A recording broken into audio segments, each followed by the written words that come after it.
Schools have anti-bullying policies, yet thousands of children still phone Childline or simply stay quiet. So what can you do to help children overcome the bullies?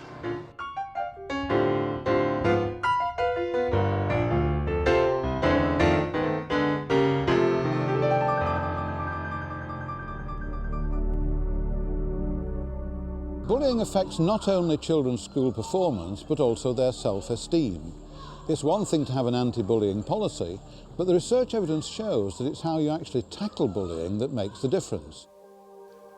Christine Oliver at the Thomas Coram Research Unit, Institute of Education, has been researching bullying.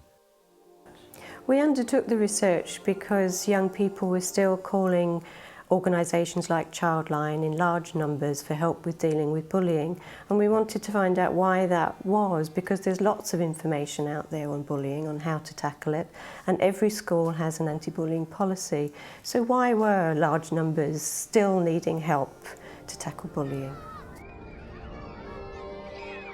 We spoke to about 240 young people in years 5 and 8 in different schools across the country, 12 schools in total. And then we conducted a questionnaire survey, and that involved about just under 1,000 young people to ask them how they tackle bullying and if they have any ideas about how bullying could be tackled better in schools. The main findings were 51% of primary school pupils and 54% of secondary school pupils thought that bullying was a big problem or quite a problem. 20 to 30% of primary school pupils and 10 to 20% of secondary school pupils have experienced bullying.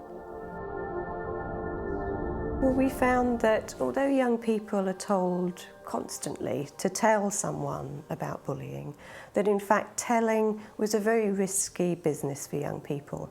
They felt that really the best way to deal with bullying was for them to deal with it themselves, with the support of their friends or by avoiding the bully. Then they might consider telling a teacher, and usually a teacher that they know and like. Young people felt that a whole school approach was the best way for tackling bullying. So looking at bullying from all different perspectives.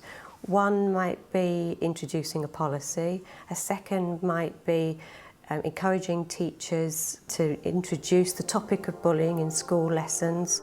Another way might be looking at the design of playgrounds. Are there some areas that where you could design out bullying? Well, how can young people themselves help to tackle bullying? First of all, what do you think bullying is? Verbal and physical abuse, which constantly happens. The research found that 51% of pupils in Year 5 reported that they'd been bullied during the term. 28% of pupils in Year 8 reported that they had been bullied during the term. It's not enough to have an anti-bullying policy and think that that's the answer. Young people want that to be the starting point, not the end result. If you want a real anti-bullying climate in the school, then why not discuss from time to time a fictitious case rather than wait for a real one to appear? Or better still, how about a what if? Children role play a scene in which someone gets bullied, and then you discuss what the school should do if that really happened.